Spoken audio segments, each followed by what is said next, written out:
बेसन का चीला देखिए कितना यम्मी लग रहा है ना देखने से। ये देखिए बहुत ही ज़्यादा ये टेस्टी भी बनती है। तो चलिए फटाफट से इसे बनाना शुरू करते हैं, देर किस बात की। बेसन का चीला बनाने के लिए सबसे पहले मैं बेसन का बैटर बना के तैयार कर लूँगी। और उसके लिए मैंने यहाँ पर आधा कप बेसन ले लिया हुआ है। ये 2 टेबल स्पून सूजी है, ये मैं इसमें डाल दे रही हूँ। नमक ½ टी स्पून या अपने स्वाद अनुसार भी नमक ले सकते हैं, ये भी मैं इसमें डाल दे रही हूँ। और फिर पानी जिससे मैं बेसन का बैटर तैयार कर रही हूँ। इन सारे को डाल के अच्छे से मिक्स करते हुए एक अच्छा बैटर तैयार करूँगी। थोड़ा थोड़ा पानी डालें जिससे इसमें लम्स ना रहें। तो ये देखिए बेसन की कंसिस्टेंसी इतनी होनी चाहिए, इतनी। इसके लिए मुझे आधे कप से कम पानी का यूज़ करना पड़ा। ये देखिए थोड़ा सा पानी बच गया, लगभग 1 टेबल स्पून के करीब। तो अब मैं बेसन को ढक के करीब 10 मिनट के लिए रख देती हूँ। जब ये सेट हो जाएगा तब फिर मैं इसका चीला बनाऊँगी। यहाँ पर 10 मिनट हो गए हैं और ये बेसन भी फुल के सेट हो गया है। तो अब मैं इसमें 1/4 कप स्प्रिंग ओनियन का वाइट पार्ट ये ऐड कर दे रही हूँ।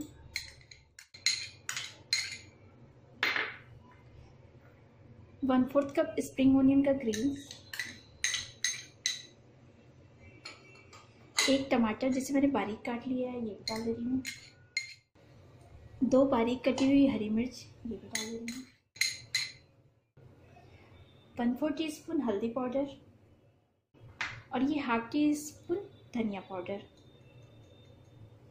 अब इन सारे को डाल के अच्छे से मैं मिक्स कर लेती हूँ।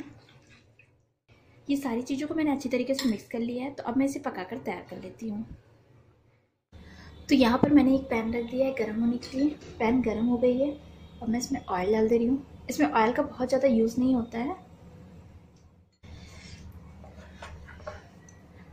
बेसन का चीला तवे पे डालने से पहले एक बार अच्छे से मिक्स कर लें।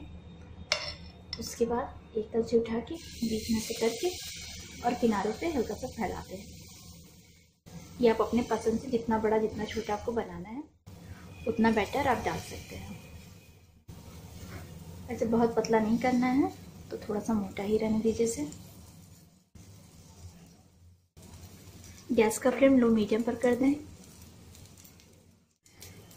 अब मैं चीले के किनारे भी ऑयल डाल दे रही हूँ और थोड़ा सा बीच में। मैं इसे देख लेती हूँ नीचे की साइड से भी कुक हो गई है। ये देखिए आराम से छोड़ रही है। तो मैं इसे फ्लिप कर देती हूँ। ये देखिए इसका टेक्सचर कितना अच्छा आया है। और हल्का सा ऑयल किनारे भी डाल दे रही हूँ। इसे पकने में भी बहुत ज़्यादा टाइम नहीं लगता है। अब मैं इसे फ्लिप करके चेक कर लेती हूँ ये नीचे की साइड से पक गई है कि नहीं। तो ये देखिए ये नीचे की साइड से भी अच्छे से पक गई है।